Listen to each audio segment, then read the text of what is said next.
Now let's move on to how we will evaluate low-grade squamous intraepithelial lesion and high-grade squamous intraepithelial lesion. So LSIL, like we mentioned, is on pap smear, and this is a low-grade lesion. And women 30 and older, how are we going to manage it? We're going to do HPV testing. So if you have a positive LSIL on pap smear, the next step is HPV testing. And if it's negative, you repeat co-testing. Co-testing meaning HPV and pap in 1 year. Okay? And if the HPV is positive, or you have more than ascus on any of these repeat co-tests, you do a colposcopy. Okay? So this is a nice simple management. Perform HPV testing first in women 30 or older. Repeat co-testing in a year if it's negative. If it ever becomes positive after the co-testing, you do a colposcopy. But if it's both negative, you repeat it in 3 years.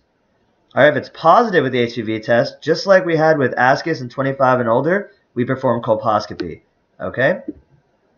Now what do we do if women are ages 25 to 29? You do a colposcopy directly. Alright, you don't need any HPV testing required. You go immediately to colposcopy. HPV testing is only important in 30 and older because of the risk of HPV being high, the way to describe it is this. In women aged 25 to 29, the risk of HPV is pretty high, so testing for HPV is actually not really necessary. They're likely to already have HPV. Women 30 and older are not as likely to have HPV, so there's a lot more diagnostic yield with HPV testing. That's why with women ages 25 to 29, you go straight to colposcopy. And women between the ages of 21 and 24, you're going to do LSIL, you're going to repeat cytology in a year. And the reason why is because people between 21 and 24 have a high rate of remission of cervical intraepithelial neoplasia. That's why you can just go repeat cytology in a year. So if the cytology is negative, ascus or LSIL, you repeat the cytology again. So if you have a low-grade cytology result, you can repeat in 12 months. And if the cytology is negative, repeat in 12 months. If negative again, go back to routine screening. So you need three negative results to go back to routine screening.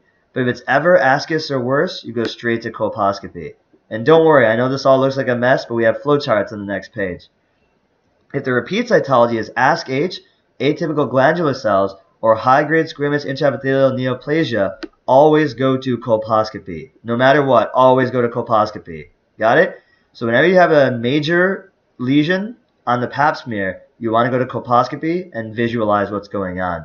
If they're pregnant, the LSIL is an indication for immediate colposcopy. Alright, because there's a risk of having cancer and you want to look for it as soon as possible to rule it out, to look for a lesion on the colposcopy. If no CIN2 or 3 found, you can just follow them up. You don't have to worry too much. CIN1, which we'll talk about what that means, is not very significant or concerning in a pregnant woman. But if CIN2 or 3, that's when we have to work it up further. And we'll look at a later slide to talk about that. And now, what if we have HSIL, a high-grade squamous intraepithelial lesion? That is colposcopy always. Because of this huge risk of cervical cancer in these people and the huge risk of CIN2 and 3, you want to, in pregnancy and all age groups, rule it out so you make sure the patient doesn't have a cancer growing that you've forgotten or not dealt with. So now some more flowcharts to help you out. This will make things a lot simpler and more understandable for you. So first, women 30 plus with LSIL, low-grade squamous intraepithelial lesion. First thing you do is reflex HPV testing. And if it's positive, remember what happens? We go straight to colposcopy. And if it's negative, what are we going to do? We're going to repeat PAP and HPV testing in 1 year. You repeat the co-testing. And if the PAP returns as HPV positive or ascus, you go straight to colposcopy. And if it's negative 2 more times, then you go to repeat PAP and HPV testing in 3 years. So you do the PAP and HPV testing in 1 year. If both these tests are negative, you repeat it later. If either one is positive, you do colposcopy. Major thing you want to know. And if you have any women between 25 and 29 with LSIL, guess what they get? Straight colposcopy, even if pregnant. And then lastly, we have what happens if you're 21 and 24 with LSIL. This is where it gets a little complicated. You repeat the PAP in 12 months, and if it's ASC-H, HSIL, or AGC, remember these are the high-risk indicators, you do colposcopy.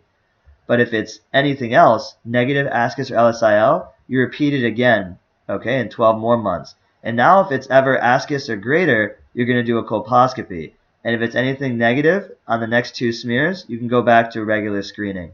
Okay? So this is the flowcharts for low-grade squamous intraepithelial lesion.